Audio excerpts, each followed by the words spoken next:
How much of an impact did it have when Apple came along and introduced these restrictions where you could huge. opt out of? Yeah. You're talking about ATT, which is like the ads transparency thing. For those who don't Yes. know, if you've got an iPhone, like you download an app and suddenly there's like this opt-in that Yeah. Apple is showing you saying, hey, do you want to share your data with these people?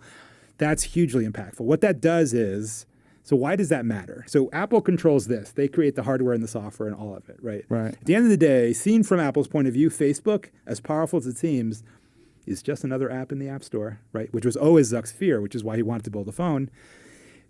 Apple can say, look, Facebook, you don't get to track users as well as you used to. You can't track Joe Rogan down or like anonymously your device ID. You can't do that anymore.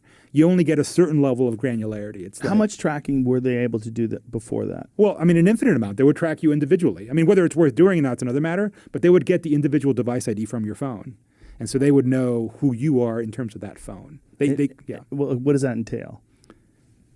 Like, again, if you go to Cabela's and buy a thing, then you go to you were playing a casual game and they show you an ad.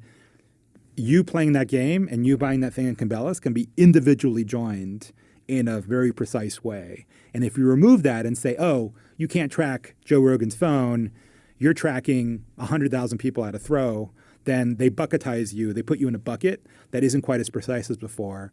And what that translates into is fewer clicks, fewer sales, like the effective amount of money that either the advertiser makes or the publisher that's showing the ad makes goes down.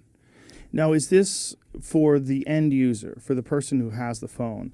Is it beneficial that they've instituted these policies? Good question. If you get a warm, fuzzy feeling inside, knowing you're not being individually tracked, yes. But other than that, not particularly. But it also doesn't give up the access to your data that's this very valuable commodity for Facebook, right? So here's the tricky thing about data, right? One of the many misconceptions that I try to address in the book about how Facebook works is it's often not Facebook data that's being used to target you. Because if you think about Facebook, right, it's like you're posting random photos, you're engaging with content, but a lot of your commercial activity, like booking airplane flights, shopping for shit, doesn't happen on Facebook. Facebook doesn't know about that, strictly speaking. So how do they solve that problem that, like, we got to show him fucking shoe ads and Facebook doesn't know shit about what shoes you like? Right. Well, so part of this is what I described in the book and what I helped build in the early stages. There's a way of joining you, Joe Rogan, Facebook you, to Cabela's you in some relatively data-safe way that lets Cabela's show you an ad for those shoes. Facebook doesn't necessarily know all the Cabela's shit because Cabela's doesn't want to let Facebook know that shit because they don't trust Facebook. Right. And so a lot of the stuff that's going on isn't like, oh, Facebook knows everything about you. It's like, no, Facebook knows who you are on every device because you tend to use Facebook everywhere. Maybe not you, but other people. And so that means that they can join you very well to all the other commercial activity you do. And you use Facebook a lot. So they have lots of opportunities to maybe show you an ad. So that's really Facebook's strength. But getting back to your original question, how does Apple fuck that up? Well, it fucks it up because it doesn't know who you are on that device at the individual granular level anymore. And so it can't talk to Cabela's and say, oh, that guy who's will look for these weird things, like show them this ad. That can't happen anymore.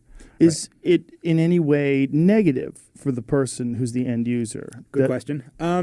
Because maybe you would want to see those ads because this is something that you're actually interested in purchasing. I mean, in the happy case, but let's face it. I mean, in the happy case. If you're a person who's, you have full control over your urges. You're not a person who's just like, you can't afford something, but you buy it anyway because you're fucking crazy and you saw the ad and you can't help yourself because we know that there are people like that out there, right?